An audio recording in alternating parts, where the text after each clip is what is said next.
खाकर किसी का स्मरण हुआ। बड़ा स्मरण आ रहा है कोई आजकल। बता दो कौन है वो। अच्छा, एक बात बताना। वो कल कल जब मैं मूर्छित थी तो कौन कौन आया था? कौन कौन? मेरे सब लोग आए थे, बहुत लोग थे। मुझे तो लगता है समस्त बरसाना ही आ गया था। बहुत प्रेम करते हैं सब तुमसे। और वृंदावन से? वृंदावन से तो वो आया था, बलराम आया था। केवल बलराम दाऊ ही आए थे, उनके साथ और कोई नहीं था? एक क्षण, बलराम के साथ, उसके साथ तो कोई नहीं आया था, अकेला आया था बलराम। किसी विशेष व्यक्ति के विषय में तो नहीं पूछ रही है? हाँ, कृष्ण के विषय में। कृष्ण? ये कृष्ण कैसा दिखता है? क्या कुछ वर्णन तो दो। वो मोरपंख वाला, बांसुरी के साथ श्यामल रंग का, मनमोहना। इसका अर्थ है कि वो नहीं आया था, क्योंकि जो भी उसे एक बार देख लेता है उसकी छवि कभी नहीं भूलता। प्रतीत होता है अत्यंत विशेष व्यक्ति है ये कृष्ण। कोई विशेष संबंध है क्या इस कृष्ण से? विशेष तो है ही। एक बड़े सर्प ने मुझे काट लिया और वो एक बार देखने तक नहीं आया कि मैं जीवित भी हूं या नहीं। तो हृदय में भी उसके लिए एक विशेष स्थान है। चलो अब खा लो।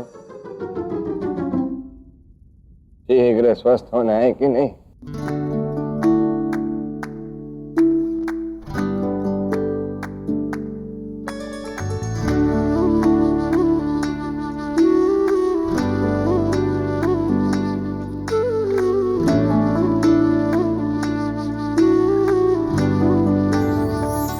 तुम यहाँ आ तो गए हो बलराम, परंतु वैद्य जी बहुत बड़ी वैद्य है, उनकी अनुमति के बिना तुम राधा से नहीं मिल सकते। बात समझ में आई तुम्हारे?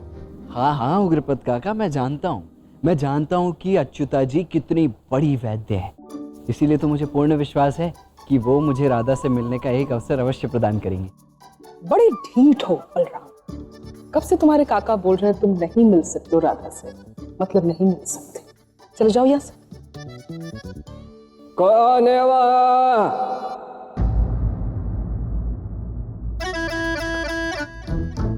कौन है जो मेरी अनुमति का उल्लंघन कर रहा है? घर किसी का भी हो, अनुमति मैं ही दूंगी। कौन जाएगा कौन नहीं? कौन है ये? प्रणाम वैद्य जी। ये तो कितना तेजस्वी बालक है, कितना शक्तिशाली। वाह वाह। मेरी दिव्य दृष्टि कहती है कि राधा भी इस युवक का बहुत मान करती है, और जो अनंत ज्ञान मैंने पाया है वो मुझे कहता है कि तुम्हें राधा से मिलना चाहिए। तुम मिलोगे तो वो शीघ्र स्वस्थ हो जाएगी। चलो मिलो राधा से। अच्युता जी, जो कुछ भी आप कह रही हैं ऐसा तो कुछ भी नहीं है इस बलराम में। आप अवश्य ही भ्रमित हो रही हैं और कुछ नहीं। चुप रहे मूर्ख। स्वयं पर संकट मोल लेना बहुत अच्छा लगता है, हाँ? बहुत आनंद देता है, हाँ? मेरी दिव्य दृष्टि का परिचय पहले दे चुकी हूं ना, और बहुत सारे भेद खोल सकती हूँ। बोलो खोलूं?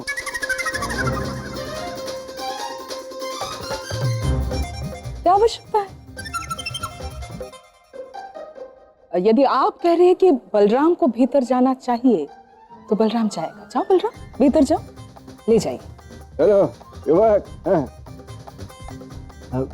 जाऊं ना? हाँ हाँ जाओ।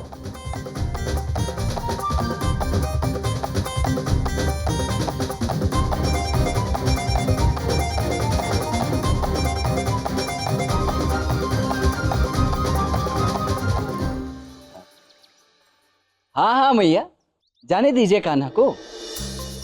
क्या है कि हमारा कान्हा तो बहुत बड़ा वैद्य है ना। अब यदि कान्हा नहीं जाएगा तो उसका मित्र ठीक कैसे होगा भला? समझ रही है ना आप? जाने दीजिए उसे। वैद नहीं है तो क्या हुआ? मेरा कान्हा जहां भी जाता है सब अच्छा ही हो जाता है। जब तक तेरा मित्र स्वस्थ नहीं हो जाता ना, तू वहीं पर रुक, ठीक है? मेरा आशीर्वाद तेरे साथ है। अब आपका आशीर्वाद मेरे साथ है तो उसे पूर्णतः स्वस्थ करके ही लौटूंगा, और केवल रोग से नहीं, सारे अंधकारों से भी उसे मुक्त कर दूंगा।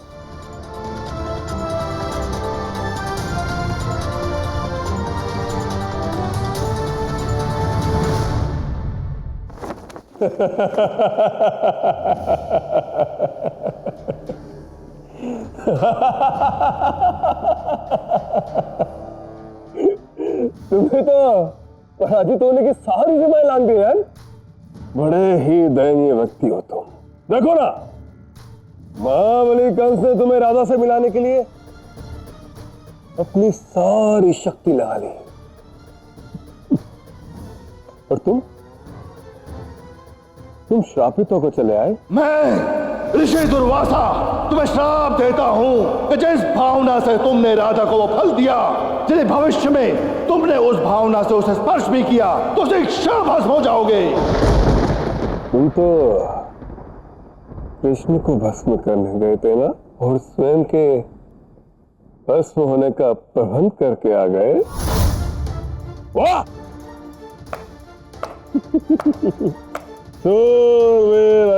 वाह! अब वो राधा तुम्हारी कभी नहीं हो सकती, कभी नहीं। ये सब उस कृष्ण के कारण हुआ है।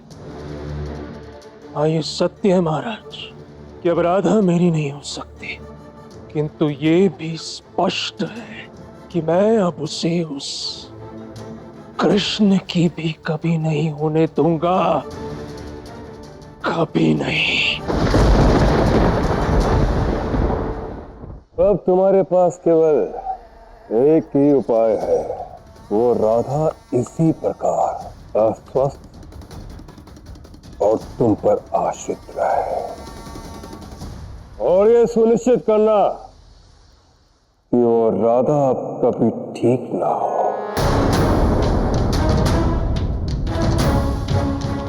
क्योंकि इस अवस्था में वो तुमसे और तुम्हारे घर से दूर नहीं जा पाएगी।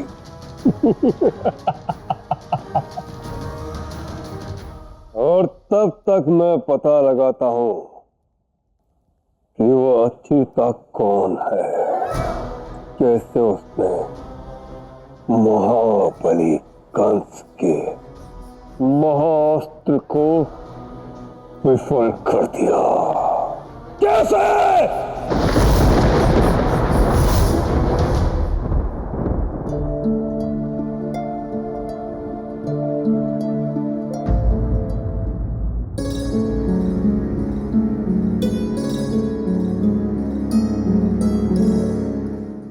क्या हुआ, आप इतने दुखी क्यों हैं?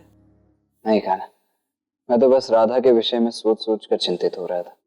प्रेम के वास्तविक अर्थ को, समर्पण को भला राधा कब समझेगी और कैसे? मैं मानता हूं कि इसी ओर आगे बढ़ते हुए तुमने उसके घर में प्रवेश अवश्य किया है, किंतु मुझे ये समझ नहीं आ रहा है कान्हा कि अब आगे क्या होने वाला है और कैसे। अब तुम क्या करोगे और राधा क्या करेगी? राधा क्या करेगी, कैसे करेगी, इसका उत्तर तो केवल भविष्य के घर में ही छिपाया था, कोई कुछ नहीं कह सकता। रही बात मेरी, तो मुझे पूर्ण विश्वास है कि राधा इस यात्रा में अपना अगला पग शीघ्र ही बढ़ाएगी। और क्या होगा ये अगला पग? स्वयं से प्रेम करना। लव, कई बार ऐसा होता है कि संसार में जब जीवन तनिक कुटिल हो जाता है तो विवाह के पश्चात एक विवाहित स्त्री नए आए उत्तरदायित्वों के कारण, संबंधों के कारण स्वयं से प्रेम करना ही भूल जाती। और यही मेरी राधे के साथ भी हुआ है। राधा स्वयं से प्रेम करना भूल गई है तब। तो तुमने सत्य का कहा, विवाह के पश्चात से तो जैसे हमारी राधा हंसना ही भूल गई है। और यही तो बात है, राधा हंस नहीं रही है, राधा प्रसन्न नहीं है, तो राधा प्रेम का अर्थ कैसे समझेगी? था प्रेम में समर्पण सर्वोपरि है, किंतु उसके लिए मन का अविचलित होना आवश्यक है, मन में आनंद होना आवश्यक है, मन में प्रेम होना आवश्यक है। और यही होगा राधा के इस यात्रा का अगला पग। अब राधा को स्वयं से प्रेम करना सीखना होगा।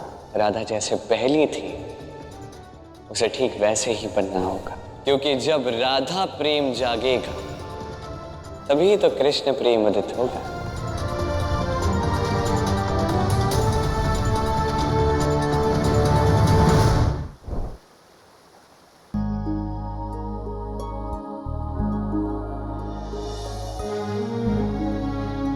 शुका, यह जूता दादी अभी तक आई क्यों नहीं?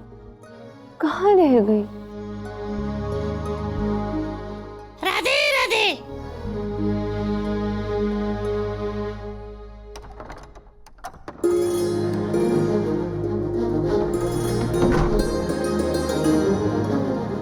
आप आ गए? मैं कब से आपकी राह देख रही हूँ। कहाँ चले गए थे आप? मुझे आपसे कुछ पूछना है।